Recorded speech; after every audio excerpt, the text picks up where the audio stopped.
മുളം കാടുകളിലൂടെ അരിച്ചു വീഴുന്ന നിലാവിന്റെ കവിതയും അരികിൽ നിന്ന് ഓടിയെത്തുന്ന കുയിൽപ്പാട്ടും ചേർന്ന സ്വപ്നസദൃശ്യമായ ജീവിതം.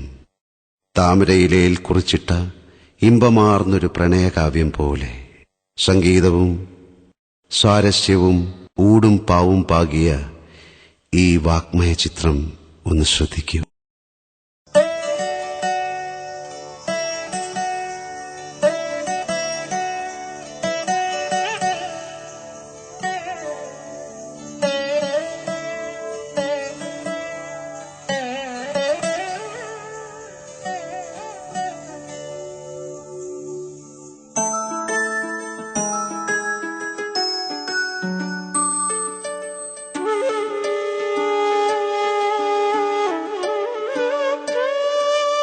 പുലരിയിലൊരു പൂന്തിന്നൽ കൊളുത്തുന്നു ദീപം, ഹരിനാമം ചൊല്ലും